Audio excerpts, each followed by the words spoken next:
سرگردنای پیم با کتاوا سرم سرگردنای پیم با کتاوا سرپنجم رزیدای بالی متاوا بەندێکی کوردی هەیە دەڵێت هەتا خۆم کوڕبووم بە بانانەوە بەرتی لێنەدا و ئەپارانەوە.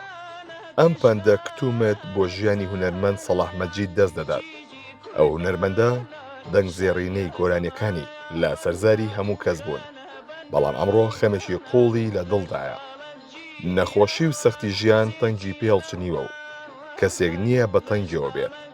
ئەوەندە بێ هیوا بووە پەشیمانە لە هەموو ئەو تەمەنەی بۆ هونەر سەرفی کردووە. مامۆستا گیان سڵاو لێبێ، تەندروستی و چۆنە سەرەتا؟ وەڵاهی بڵێم باشە باش نییە تەندروستیم، یانی وەکو چەند جارێک یەک دوو جار قەسەرە و شەبەکە و باڵۆنم بۆ کراوە لەبەرەوە تۆزێک چاوێکیان لە دەزاوە یەک چاومەوە، چاوەکەش مەزبوط نییە، ئەوە لەبەرەوە سەحەت باش نییە.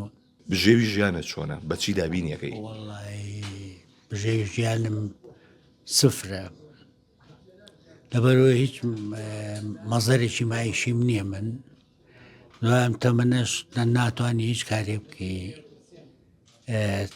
وەکو تەمەن ڕێگایەوە نایە دەست بێتە کارێک بیکەی. لەوەشان نەماوە میسا بتوانم ئیشێ شتێ بکەم. واتە موچەیش خانشینی شێ نییە؟ هیچ شتێکم نییە، بەڵام پێشتر وەکو هونەرمەندان زۆربیان مانگی 300,000 ماوەرەگەیت، بەڵام بووە تێگەم لە 2016ەوە هیچی نەماوە، هەر زۆریش نەبووە ئەوی کە بۆمان کرابوو، پێم وا بێ 2 ساڵێک بوو یان 200 نازانم چەندە، بەڵامی تر دوایەوە بەڕاوەوە. هونەرمەند و ژیانی خۆش مەحاڵە مەحاڵە. هونەر چی پێبەخشیت؟ چیشی لێسەنیتەوە؟ وەڵی تەمەنی لێستەمە وەڵامی چی پێ نەبەخشیم بەداخەوەڵێ. کاتێک کە گۆرانیەکانە تۆمارە کرد و لە ناو سەردەمی خۆتا بووی، قەت بیری لەمڕۆ کردەوە کە بەم شێوازە بێنازبیت؟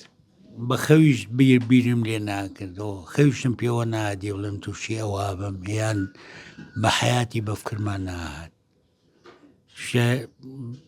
لە ئەسرێکا و من پێڵم ئەوە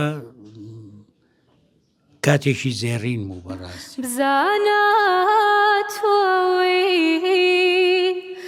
ئەهلی هونەر بێ، دەبێ یا دەست بەسەر یا دەربەدەر بێ. مامۆستا ئەگەر تەمەن بگەڕێتەوە هونەرەکەی تۆ جارێشتر؟ ئەسڵەن توخنی ناکەوم. هونەرمەند سەڵاح مەجید خاوەنی دەیان شاکاری گەورەیە، بەڵام لەناو ئەوانەدا گۆرانی وەی حەریرە سەرترۆپکی کارە جوانەکانی گرتووە. جا ئەم گۆرانیش دیار بوو کە منیان بان کرد تیپی مۆسیقای سێمانی، لەگەڵان ڕۆشتم لە ڕێگا مامۆستا خالی سەرکار وتی کاکە سەڵاح چیمان بۆڵی؟ وتم وەڵی تر چی بە باشیە بەدەستیە و شتەکە بۆ تۆمارکردن نیۆمانە و شی لە نییە چی بڵێ. دوایی تۆزێ گوتم ئەم گۆرانیە چۆنە لەسەر مەسابینم هەریرم بۆ وتن کوڕەتی باشترین مادەیە کاکە ئەو بوو لە ناو پاسەکەیە.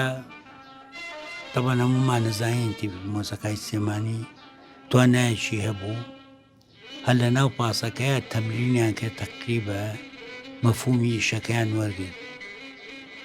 ئەو بوو چوونە سەر مەسرەح و میژە گۆرانی وت بیانی چاکترین مادە دەرچوو لەسەر مەسرەح. دوای من بیرەوەریشمێ لەگەڵم گۆرانیە بەڕاستی من لە مێرەجان یەکەمی کوردیشە یەکەم بووم لە هەموو کوردستان. وای حریرە ئاگێر بەهارانە وای حریرە ئاگێر بەهارانە کارخانەیە کەیلای گۆڵانە کارخانەیە کەیلای گۆڵانە. ڕەنگە کەس نەبێ وەک هونەرمەند جەزای ساز لە خەمی ئەو هونەرمەندە دێرینانە تێبگات، ئەو کە خۆی سەرۆکی کۆمەڵی هونەری میلیەکانە، بەهۆی کارەکەیەوە باش دەزانێت بەشێک لە هونەرمەندە دێرینەکان کەوتونەتە چحاڵێکی سەختەوە. لەگەر ڕێز حرمەتم بۆ کرێکارچکە خۆشم کوڕی کرێکار بووم، لەگەر ڕێز حرمەتم بۆ شاگردی نانەوەیە، بۆ شاگردی سنگەرێک، بۆ شاگردی فیتەرێ، بۆ شاگردی چێشخانەیەک. ئەمانە زەمانیان هەیە، زەمان پێیان دەستەبەری کۆمەڵایەتی. ئەگەر زەمانەکەی مانگانە کرێت دوای لە 2000 خاننشینە بە، بەڵام هونەرمەندبوونی کوردبوون باجەکەی زۆر قورسە بە تایبەتی هونەرمەندبی. بەس پێم بڵێ بێ چاوەڕێ چی بکەی؟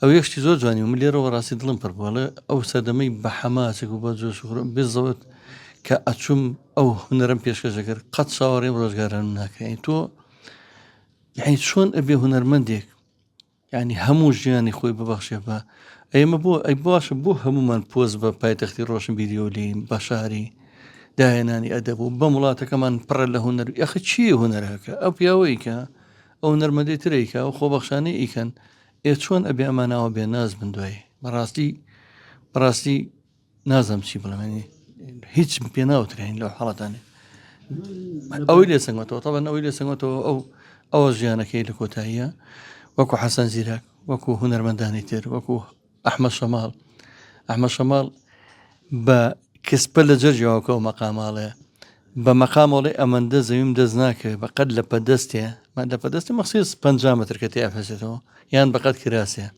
بەڵام کێسا کۆچی دوایی کردووە یەک زەویان بۆ تەرخان کردووە بۆ پەیکەرەکەی سێ لای ڕوکنە بای 50-60 دەفتەر دلارە بێت، سێ لای ڕوکنە بەس بۆ پەیکەرەکەی و باخێک. ئێدە باشەوە کە لە ژیانە و 50 متریان بایە بەخۆی باوەڕم پێ بکە ئیدارەی تیا کرد. هونەرمەندان بۆ لەم دۆخ و گوزەرانەیان بژین ئەوم خزمەتەیان کرد لە زیای کردیان خۆی کاکە دیلانجان ئەو خەمە ئەمەنە قوڵ و گەورەیە. بەڕاستی منژە پرسم بۆ ئەگەهاتا جەنابی مام جەلال ما بۆ بەڕاستی دەستی سۆز و خۆشەویستی بۆ هونەر و هونەرمەندان زۆر بوو. ئێمەسا ئەو 300,000 وەکو خۆشە خۆ موچەش ئەوش هەر پێی ناوترێ موچە بۆ کەسێکە لەم سەردەم زمانە پێ بەس هەر باشتر بوو بەسن کەسێک دەتوانێت ئەو 300,000 بۆ دەرمان و پێداویستەکانی ڕۆژانی بەکاربێنێت. بەداخەوە لەم وڵاتەیە ئەوەنەی لە دوای ئەو کەسە کە لە ژیانە نەمێنەیە خۆکە 100 ساڵ تەمەنی بێ دوای چێبڕچێوە چێ پەیکەری بۆ بکە و چێ کۆڕی گەورەی بۆ بکە کاکە ئەو نەرمەندانی کە لە ژیانان بەڕاستی پێویستیان باوەڕدانەوە حساب خەرمانێک تەمەنێک کاری هونەری باوەڕەکەی ینی ناڵم زۆر بەم دوورانە ژیانی بەو کەباری تەندروستیشی باش نەبوو ناجێگیر بووە لە هەموو چالێکی ئێمەیە بەشدارە.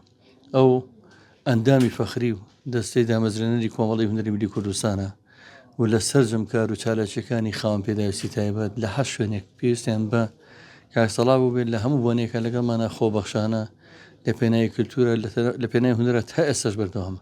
بە گۆرانەکانی ئەمەی کەم سەدەمە پێڵەن ترێنند ئەوان ترێندی زیینون کە تا ئێستا لەسەر زارینەوەکانمان بە نەمری ماوەتەوە گۆرانەکان تایا بەکەی قوربان بناڵێم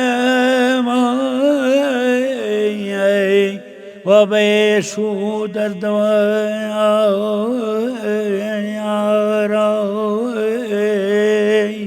یارە